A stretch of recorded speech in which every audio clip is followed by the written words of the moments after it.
seruput kopi dulu, Lur. Kita bahas pelan tapi dalam, karena kali ini langkah Presiden Prabowo ke Inggris dan Swiss bukan sekadar kunjungan kenegaraan biasa, tapi sinyal kuat arah geopolitik dan kepentingan strategis Indonesia ke depan. Presiden Prabowo berangkat dari Halim Perdana Kusuma menuju Inggris, lalu Swiss, dengan agenda yang kelihatannya diplomasi ekonomi. Tapi kalau dibedah lebih jauh, ada lapisan kepentingan pertahanan, industri strategis, dan posisi tawar Indonesia di panggung global. Di London, Prabowo dijadwalkan bertemu langsung dengan Perdana Menteri Inggris Keir Starmer. Inggris ini bukan pemain sembarangan. Negara ini punya pengaruh besar di NATO, industri pertahanan kelas dunia, dan jaringan finansial global yang masih sangat kuat. Pertemuan ini jelas bukan cuma basa-basi diplomatik. Kalau kita tarik ke kepentingan Indonesia, Inggris punya beberapa kartu penting. Industri pertahanan mereka kuat di sektor kapal perang, radar, mesin pesawat, hingga teknologi siber dan intelijen. BAE Systems, Rolls-Royce, sampai Leonardo UK adalah nama-nama yang sangat relevan dengan modernisasi alutsista TNI. Jadi pertemuan ini sangat mungkin membuka pembicaraan lanjutan soal transfer teknologi, kerjasama industri, bahkan potensi produksi bersama. Selain itu, Inggris juga pemain penting di jalur perdagangan global dan investasi. Di tengah ketegangan geopolitik dunia, Indonesia butuh mitra yang bisa membuka akses pasar, pembiayaan, dan teknologi tanpa terlalu banyak tekanan politik. Inggris, pasca keluar dari Uni Eropa, justru sedang agresif mencari mitra baru di Asia. Posisi Indonesia di sini sangat strategis. Nah, yang menarik, Prabowo juga dijadwalkan bertemu Raja Charles III. Ini bukan sekadar simbolik. Raja Charles dikenal sangat vokal soal lingkungan, konservasi alam, dan isu keberlanjutan. Salah satu topik yang dibahas adalah konservasi gajah. Kalau kita lihat dari sudut strategis, ini bisa jadi pintu masuk kerjasama pendanaan internasional, hibah konservasi, hingga proyek hijau berskala besar di Indonesia. Isu lingkungan ini sering dianggap jauh dari militer, tapi justru sebaliknya.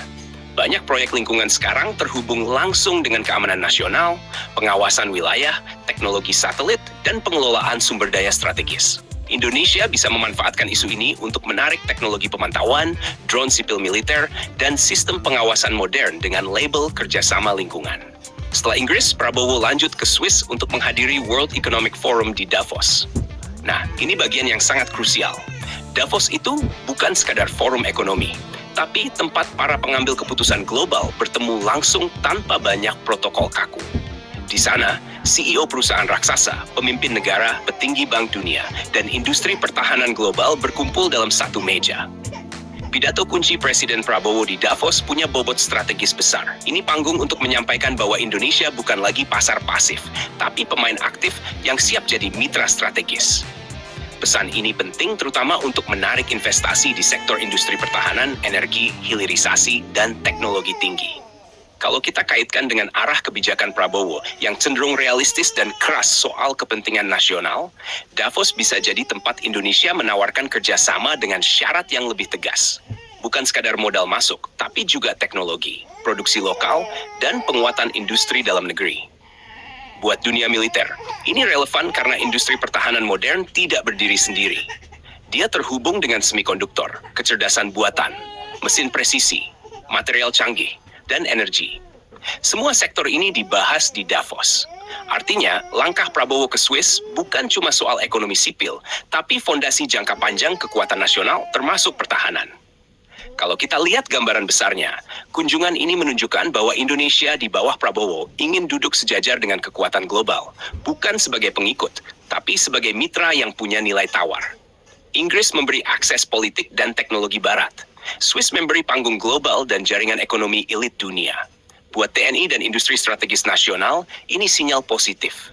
Semakin kuat diplomasi di level atas, semakin besar ruang gerak untuk kerjasama alutsista, transfer teknologi, dan penguatan posisi Indonesia di tengah persaingan Amerika, Eropa, Rusia, dan Tiongkok. Jadi jangan lihat kunjungan ini cuma sebagai agenda seremonial.